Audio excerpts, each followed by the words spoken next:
angry teen blows up girl's house after she said no. Let that sink in for a moment. I thought this was hyperbole and exaggeration, but an individual actually blew up a person's house because they were rejected for a date.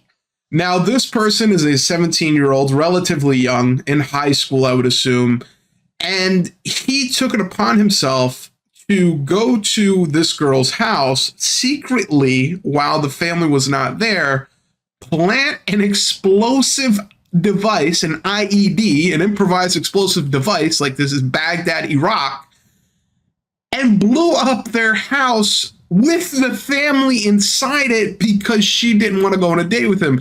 And to make matters worse, the reason why he was triggered to go to this girl's house and do this is because earlier in the day, he asked one of his cousins that apparently he lives with to go on a date, and they also said no. So he was just facing rejection on all ends and decided to basically take it to the umpteenth level, go Al-Qaeda, Taliban, Weather Underground level, and literally commit arson and really just a terrorist attack for no reason other than him being an incel. Now, this isn't necessarily a new phenomenon in the sense that incels do exist, and there has been some high public visibility incidents that have happened in recent years. I don't know if this has always happened because honestly, you can't really think of incels and not associate it with social media and the internet. But in my opinion, it did exist in the past because of people such as the Mark Harry Chapman shooter who went after John Lennon for whatever reason. And also the fact that there was a man who went and tried to assassinate the president of the United States in order to get Jodie Foster to notice him. So I think there's always been this weird, twisted, sick mentality of certain individuals just fascinated with women to the point that it doesn't really even meet a romantic criteria. It's a fascination and an obsession. But this really is kind of unsettling because usually these individuals are older. 17 is pretty young for this to develop in an individual where they are quote unquote rejected, because the article says he blew up a girl's house who rejected him, who he had only known for 5 days.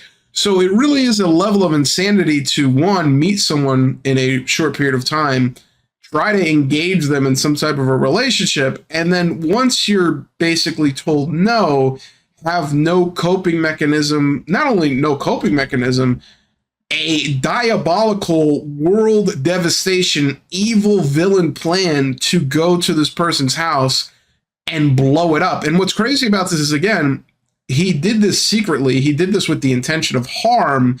And the house was full with this girl's parents, this girl's siblings, people who were in the house. News Detroit reporter Brett Cast spoke to the family about this horrifying ordeal in Mount Clemens. Well, it was this front porch area of the home where the 17-year-old broke into and then lit that explosive. Clearly the fire then spread to the rest of the front of the home, and now the family has a long road to recovery. Whole house in flames.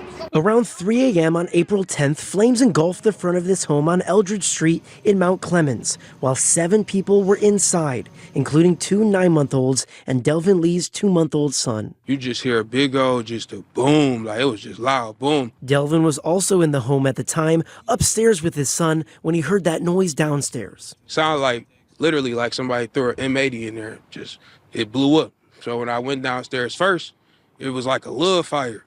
Just like a real little fire. It wasn't nothing big. But that fire spread quickly. All 7 people inside the home rushed out the back door and had to jump a fence with 3 babies in their arms to get to safety. You just see the whole front of this just all burst in flames. It was just crazy. Videos and photos taken after the fire show the extensive damage inside the home. The babies were checked out at the hospital, but everyone was okay. My main concern was making sure my son was good and everybody else was out the house. Soon after the escape, it became clear the fire was intentionally set. 5 days later, the Macomb County Prosecutor's Office announced a 17-year-old was taken into custody, accused of breaking into the home and lighting an explosive.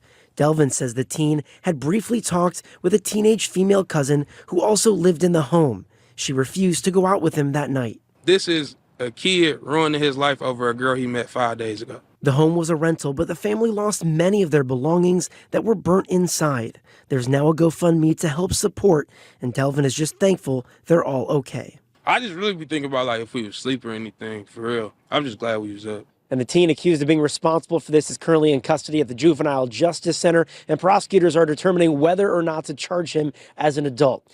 And I don't know if this is necessarily a case of simple mental illness. I think with cases like this, police officers and investigators make very good points where sometimes as a normal person, you hear stories like this and you just think simply you chalk it up to mental illness. Like you're crazy. You're simply insane. But this person was intelligent enough to go to their house when no one was there. He didn't do it while they were inside. He secretly did it. Not only did he secretly do it, he was smart enough to know how to create an improvised explosive device, unironically. He was smart enough to buy the supplies. He was smart enough to put it together. He was smart enough to put it somewhere where it would not be found.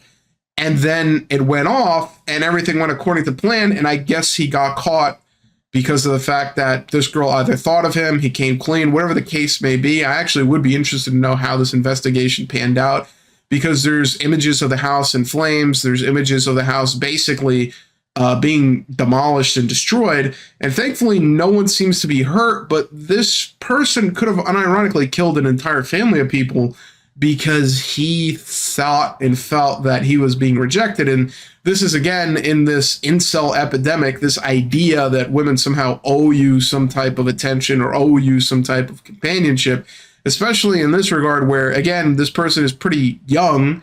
He's someone who is 17. I don't know how bro's going through it at 17. You just hit puberty 4 years ago and you're already a menace to society. Like, you're O-dog at a community, bro. Like, I feel sorry for your mother. What you say about my mama? You feel sorry for who? I don't want any trouble. Just get out. The fuck you say about my mama? I don't want any trouble. Just get out. You talking shit. Every time I come in this motherfucker, you got something to say. O-Dog in that movie was a menace and he was young, and this dude is a menace in the same way. How are you 17 and doing 45-year-old incel activities? This is advanced incel activities. I don't entirely know all the details of the case, just the fact that this person was mad, went secretly to a person's house to plant a bomb, and then executed on it, and I guess was proud and happy with themselves because they at least did that. It's a very interesting phenomenon, but also extremely scary. And there's more and more cases of this thing happening. And I, again, wonder, is this a new phenomenon with the internet where either you're just aware of it because everything is online, or is there something online where people are watching Andrew Tate and basically becoming incels, and from there going out and regurgitating the logic out in the real world?